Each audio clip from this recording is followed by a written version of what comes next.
জানো বন্ধু, এমন কিছু সম্পর্ক আছে যেখানে একজন আরেকজনকে ভালোভাবে চেনেই না, জানেই না, কিন্তু তারপরেও তারা বিবাহিত জীবনে আবদ্ধ হয়েছে এবং ভালোভাবেই সংসার করছে।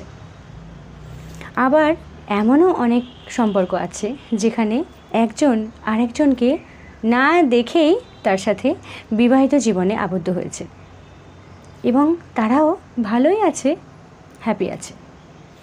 তো দেখো, এরকম কিছু এক্সাম্পলস আছে বলে তুমিও যে তাদের মতন একটা রিলেশনশিপের থেকে অনেকটা ভালো থাকবে, হ্যাপি থাকবে, এমনটা কিন্তু নয়।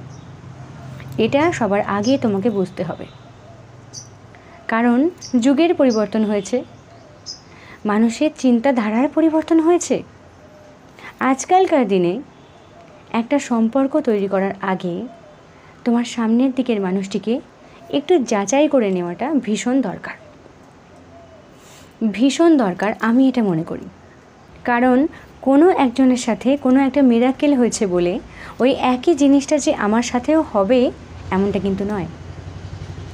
তুমি যার সাথে একটা সম্পর্ক গড়তে চাইছো, বিশেষ করে তুমি যাকে বিবাহ করতে চাইছো, সেই মানুষটিকে একটু চিনে নেওয়াটা ভীষণ দরকার আছে, খুব ইম্পর্ট্যান্ট।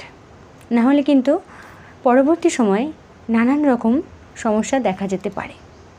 আর তখন এটা ভাবলে হবে না যে ওদের তো এরকম হয়নি, আমারই কেন হলো। তো ওদের হয়নি বলে যে তোমারও হবে না এটা তো নয়। তাই আমি বারবার বলছি যে যাকে তুমি লাইফ পার্টনার বানাতে চাইছো তার সাথে একটু সময় নিয়ে মেলামেশা করো।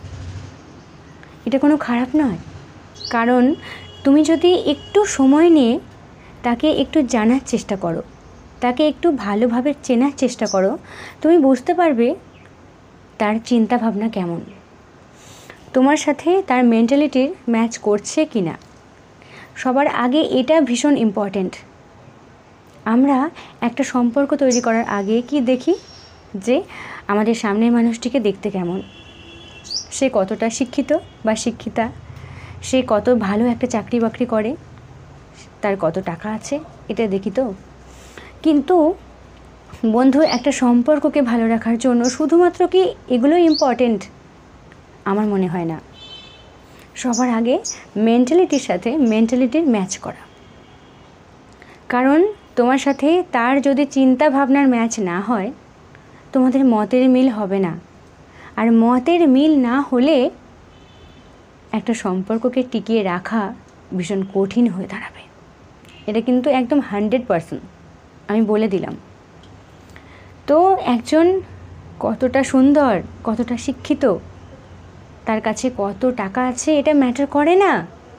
তোমার সাথে তার চিন্তা ভাবনার ম্যাচ করছে কি না এটা ইম্পর্টেন্ট।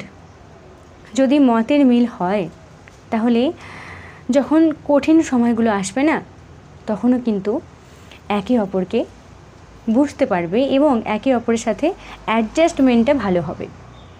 আর যদি মতেরই মিল না হয় তাহলে প্রতিনিয়ত ঝগড়া, অশান্তি, কথা কাটাকাটি লেগেই থাকবে।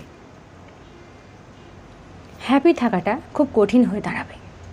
তাই বারবার বলছি, একটা সম্পর্ককে তৈরি করার আগে সেই মানুষটিকে ভালোভাবে জানো, একটু চেনার চেষ্টা করো যে ওই মানুষটি কেমন, আরও 5টা মানুষের সাথে কিভাবে বিহেভিয়ার করে, তার কথাবার্তা কেমন, সে কিভাবে দায়িত্ব নিভাতে পারে।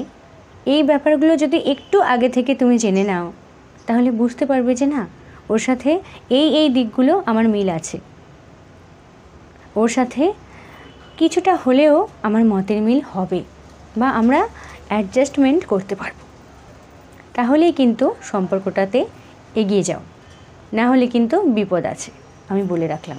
শুধুমাত্র দেখতে সুন্দর দিয়ে, রূপ দিয়ে, লাবণ্য দিয়ে, অর্থ দিয়ে সম্পর্ক ভালো রাখা যায় না। একটা সম্পর্ককে ভালো রাখতে হলে দুটি মানুষের মতের মিলটা ভীষণ রকমভাবে ইম্পর্ট্যান্ট হয়। যদি এটা হয় তাহলে খুব ভালো কথা, আর যদি না হয় তাহলে আগে থেকেই একটু সাবধান হয়ে যাও। চলো, ভালো থাকবে।